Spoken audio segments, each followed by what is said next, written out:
नमस्ते बच्चों, स्वागत अभिनंदन आप सभी का राजकीय महाविद्यालय सुमेरपुर के यूट्यूब चैनल पर। समय वेस्ट नहीं करके आज द्वितीय वर्ष के कक्षा के सेकेंड ईयर के सेकेंड पेपर यानी विश्व के इतिहास के ही एक टॉपिक वियना कांग्रेस और यूरोपीय व्यवस्था, जिस कांग्रेस के बदौलत पनपी थी। पहली बार यूरोप में शांति के प्रयास के लिए एक संगठन की स्थापना हुई थी। तो आप इसको कह सकते हो कि संयुक्त राष्ट्र संघ की आदि जननी, उसकी कैसे व्यवस्था हुई और किसने प्रयास किए, क्या क्या इसके माध्यम से कांग्रेस हुई अलग अलग और इनके क्या परिणाम निकले, और सबसे बड़ी चीज़ कि ये विफल क्यों हो गई अपने उद्देश्यों में, इसके बारे में हम बात करेंगे। तो बच्चों, यूरोप में शांति बनाए रखने के लिए जो वियना में कांग्रेस हुई थी, उसके निर्णयों को सुरक्षित रखने के लिए और सबसे बड़ी चीज़ प्रजातांत्रिक और लोकतंत्र के सिद्धांतों को फैलने से रोकने के लिए नेपोलियन के बाद में यूरोपीय व्यवस्था यूरोप में कायम की गई। वैसे तो शांति कायम रखने के और उसे बनाए रखने के प्रयास कुछ वर्षों से चले आ रहे थे। नेपोलियन के युद्धों से त्रस्त यूरोप और उसके शासकों ने इस तरफ कदम उठाए थे। रूस के जार अलेक्जेंडर ने पवित्र संघ की स्थापना की। इसके अलावा ऑस्ट्रिया के चांसलर मेटरनिक ने चतुर्मुखी संधि द्वारा यूरोप में शांति बनाने की कोशिश की। तो इन्हीं सब पर हम बात करेंगे। सबसे जो पहला प्रयास किया गया था पवित्र संघ या होली अलायंस बनने का, रूस का जार अलेक्जेंडर है प्रथम, उसका कहना था फ्रांस की क्रांति धर्म विरुद्ध है, इसलिए ऐसे धर्म विरुद्ध क्रांतियों को रोकने के लिए ईसाई शासकों का जो है एक संगठन बनाया जाए। ईसाई धर्म के पवित्र सिद्धांतों के आधार पर शासक और शासितों के बीच में सद्भावना वो कायम करना चाहता था। सितंबर 1815 में जार ने पवित्र संघ की घोषणा की। इस घोषणा से जो है बाइबल के प्रतिपादित भातृत्व की भावना के अनुकूल शासन करने और धर्म, न्याय और शांति की स्थापना करने का प्रस्ताव लिखा गया था। प्रशा और ऑस्ट्रिया के जो राजा थे, जार को खुश करने के लिए जो है इसे स्वीकार कर लिया, लेकिन ब्रिटेन ने कहा कि हमारे तो लीगल अड़चन है, क्योंकि वहाँ का चर्च वो कैथोलिक चर्च था नहीं, इसलिए इनकार कर दिया। लेकिन जो सहमति बनी गई वो जो है सतही थी। मेटरनिक जो है पवित्र संघ का मजाक उड़ाता था। उसने खुद ने बाद में माना कि मैंने सिर्फ जार को खुश रखने के लिए पवित्र संघ का ये सदस्य बनाया। तेलरा जो फ्रांस का था इसे हास्यास्पद मानता था। कैसलरे जो है इसे बकवास कहता था। पवित्र संघ का प्रभाव कभी भी यूरोप में इम्पॉर्टेंट नहीं रहा और उस बदले की भावना वाले युग में, प्रतिक्रियावादी युग में ईसाई धर्म का हवा जो है लोगों पर असर नहीं कर पाया। पवित्र संघ अपने प्रयासों में असफल रहा, क्योंकि जो है जार खुद भी जो है झक्की स्वभाव का था। प्रशा और ऑस्ट्रिया के शासक सिर्फ जार को खुश रखने के लिए इसमें शामिल हुए थे। ब्रिटिश विदेश मंत्री कैसलरे का इसमें बिल्कुल भी विश्वास नहीं था, और जो आम जनता थी वो लोकतंत्र की भावनाओं को कुचलने का साधन इसे मानती थी। लोगों की मान्यता थी कि यह जनतंत्र की राष्ट्रीयता की धारा को रोकने के लिए एक बांध बनाया गया है। इसके कारण पवित्र संघ न तो कभी यूरोप के ही राजाओं का न ही जनता का समर्थन प्राप्त कर सका और आखिरकार में ये असफल हो गया। 1815 में पवित्र संघ की घोषणा की गई थी, कुछ ही समय में यह असफल हो गया। उसके बाद एक और प्रयास किया गया यूरोप में शांति व्यवस्था कायम रखने का, चतुर्मुखी संधि। 20 नवंबर 1815 को ऑस्ट्रिया के चांसलर यानी प्रधानमंत्री मेटरनिक के प्रस्ताव पर रूस, ऑस्ट्रिया, प्रशा और इंग्लैंड के बीच में एक समझौता हुआ, जिसे चतुर्मुखी संधि कहा जाता था। इस संधि का उद्देश्य था कि फ्रांस के साथ जो संधियां की गई हैं उनका पालन करना, यूरोप में राजनीतिक स्थिरता कायम करना और विश्व कल्याण के लिए चारों शासकों के बीच दोस्ताना संबंध विकसित करना। वैसे चतुर्मुखी संधि जो है पवित्र संघ की अपेक्षा थोड़ी व्यावहारिक थी, क्योंकि इसके द्वारा वियना कांग्रेस में जो व्यवस्थाएं की गई थी, जो राज्य जिन साम्राज्यों को सौंप दिए गए थे, जो नए राज्य बने थे, उनकी अखंडता और शासकों की प्रभुसत्ता सुरक्षित रखने का प्रयास किया गया था। अब हम आ जाते हैं यूरोपीय व्यवस्था किस तरह से शुरू हुई।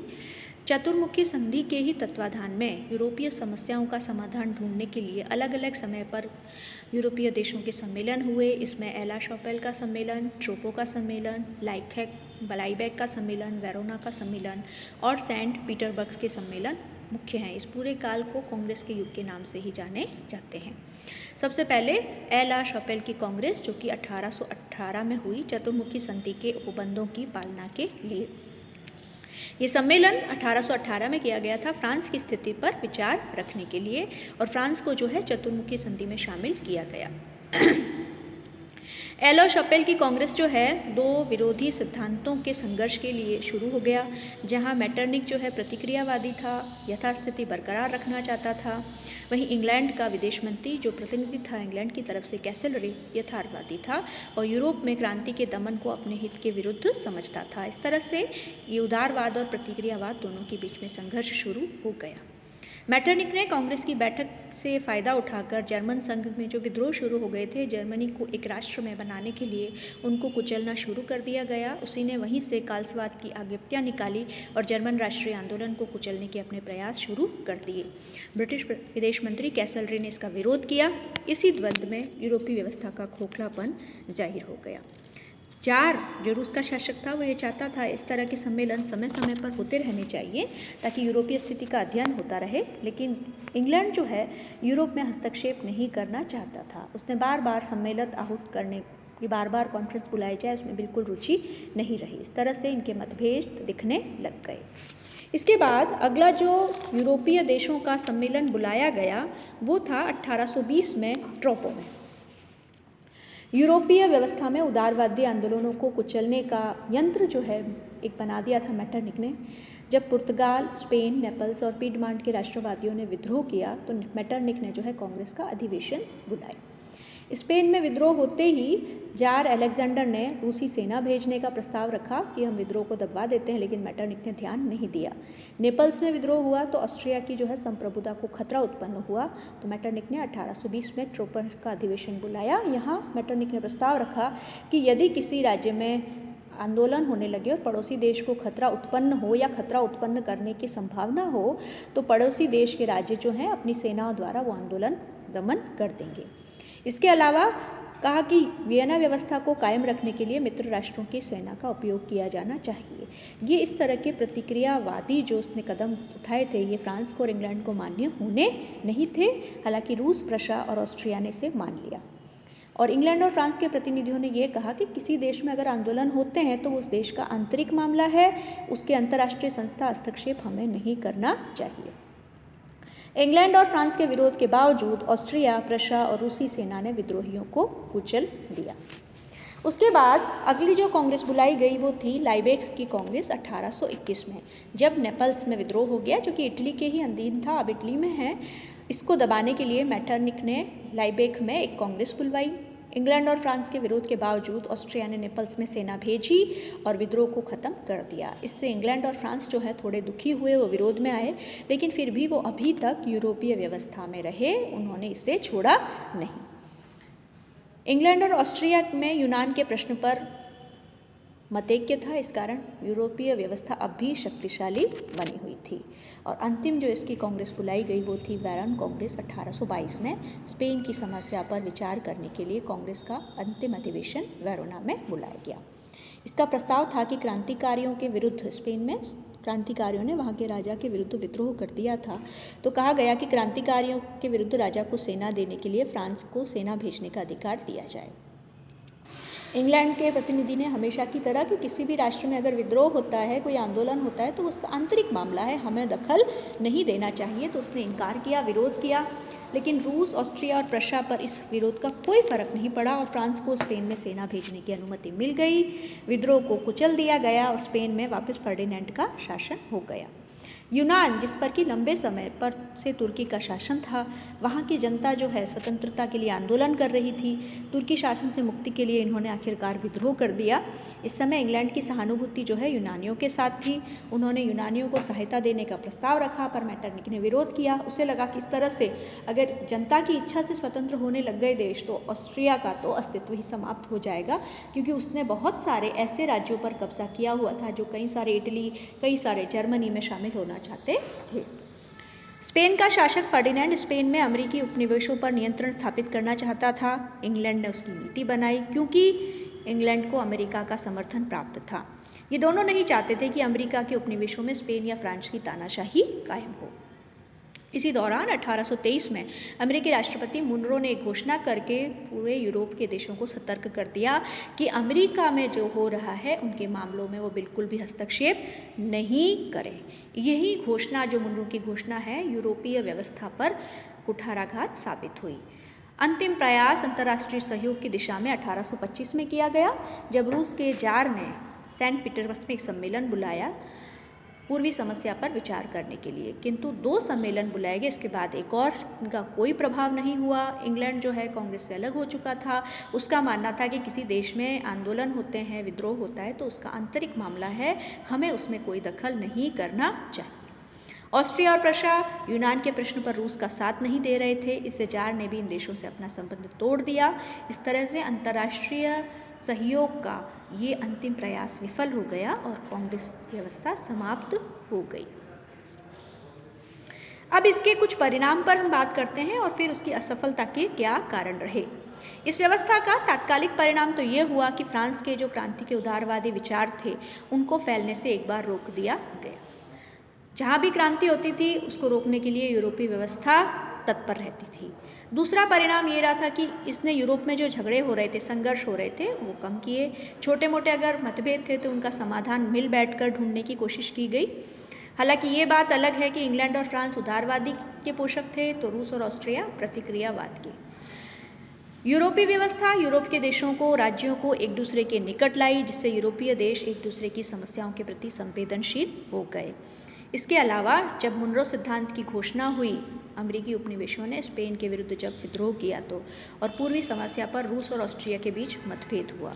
वास्तव में पश्चिमी देश यूरोपीय व्यवस्था को नहर का फाटक समझते थे, ताकि इस फाटक से जो नहर आ रही है, जो बांध से पानी आ रहा है, स्वतंत्रता, समानता, लोकतंत्र के नारों का, उसको रोका जा सके। लेकिन ये ज़रूर कह सकते हैं कि यूरोपीय व्यवस्था दुनिया का ऐसा मानवीय संगठन था पहला, जिसने पूरे विश्व में यूरोप के बहाने ही सही शांति स्थापित करने का प्रयास किया था। इसी संस्था के आदर्शों से प्रभावित होकर के राष्ट्रसंघ पहले विश्व युद्ध के बाद बना और दूसरे विश्व युद्ध के बाद संयुक्त राष्ट्र संघ बना।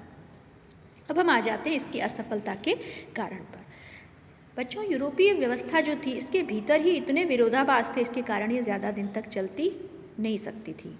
यूरोपीय व्यवस्था को नेताओं ने अपने अपने स्वार्थ पूर्ति का साधन बना दिया, अपने मतलब के लिए उससे काम लेने लगे। इसके कारण इसकी असफलता ज़रूरी सी हो गई थी। इस असफलता का सबसे महत्वपूर्ण कारक था सदस्य राष्ट्रों के बीच मतैक्य का अभाव। उनके स्वार्थ जहाँ जहाँ टकराते थे, इनकी संस्थाओं में, उनकी विचारधाराओं में भी मौलिक भेद था। ऑस्ट्रिया, रूस और प्रशा निरंकुशता के पोषक थे, वहीं इंग्लैंड और फ्रांस जनतंत्र के। इसी सिद्धांत की भिन्नता के कारण किसी समस्या के समाधान पर इन देशों की जो दृष्टि थी, उनकी सोच थी, वो अलग अलग थी।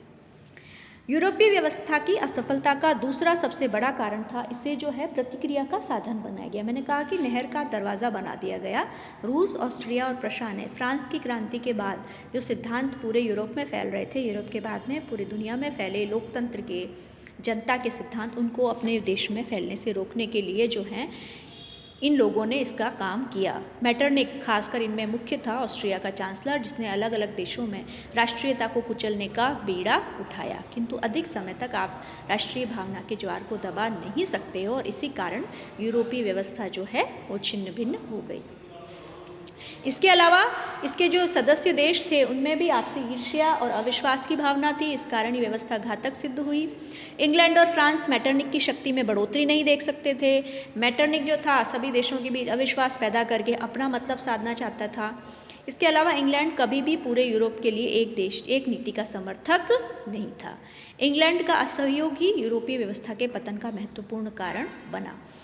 इस व्यवस्था की स्थापना यूरोप में शांति बनाए रखने के लिए की गई थी, लेकिन प्रतिक्रियावादी नेता जो हैं इसका कुछ और ही मतलब लगाते थे। वो अपने देश में उदारवाद और राष्ट्रीय आकांक्षाओं का दमन करने के लिए इस व्यवस्था को काम में लेना चाहते थे, जबकि इंग्लैंड का ऐसा मानना था कि दूसरे देशों के अंदरूनी मामलों में दखल करना सही नहीं है। वो राजाओं की निरंकुशता का विरोधी था और संसदीय व्यवस्थाओं का समर्थक था। इसके अलावा जनसमर्थन भी जो है यूरोपीय व्यवस्था के पक्ष में नहीं था। इसका आधार लोकतंत्रात्मक नहीं था। इस व्यवस्था में आम जनता और छोटे छोटे राजा, उनके क्या विचार हैं, उनको कोई भी महत्व नहीं दिया जाता था। छोटे छोटे राज्य इसके सदस्य नहीं बनाए गए, उन्हें बनाया भी गया तो वोटिंग का पावर नहीं दिया गया। इसके कारण छोटे राज्यों को बड़े राज्यों के सामने अपमान सहना पड़ता था। साथ ही छोटे राज्यों में जब भी आंतरिक समस्याएं आती, बड़े राज्य उनके आंतरिक मामलों में दखल देते थे। इस प्रकार यूरोपीय व्यवस्था छोटे छोटे राजाओं को भी अप्रिय थी। इस संगठन में कई सारी त्रुटियां थी, इनके अलग अलग स्वार्थ टकराते थे, नीतियों में मतैक्य था, लेकिन फिर भी इसका कोई स्थायी कार्यालय नहीं था, कर्मचारी नहीं थे और नेपोलियन के युद्धों के बाद शांति बनाए रखने के लिए ये व्यवस्था ज़रूर बनाई गई थी, जो कि काफ़ी समय तक उपयोगी रही। हालांकि इसके यंत्र काम चलाऊ थे, लेकिन ये व्यवस्था जो है इस विफल होने के बाद जब प्रथम विश्व युद्ध हुआ तो पता चला कि इस तरह से मतलब स्थायी ऑफिस नहीं हुआ, अस्थायी ऑफिस नहीं, अस्थायी कर्मचारी नहीं, तो कोई भी व्यवस्था सफल नहीं हो सकती। इसी से प्रेरणा लेकर के प्रथम और द्वितीय विश्व युद्ध के बाद स्थायी रूप से राष्ट्रसंघ और संयुक्त राष्ट्र संघ का क्रमशः गठन किया गया, जिन्होंने संपूर्ण विश्व में शांति बनाए रखने के लिए एक संस्था के रूप में अपने प्रयास किए। इतना कहकर ही यूरोपीय व्यवस्था से संबंधित अपना ये लेक्चर हम यहीं समाप्त करते हैं। उम्मीद करती हूँ कि ये ज़रूर आपको समझ में भी आया होगा, इसकी विफलता के कारण भी और इसके प्रयास क्यों किए गए थे, राजनीतिज्ञों के इस व्यवस्था को बनाने में क्या स्वार्थ थे। धन्यवाद।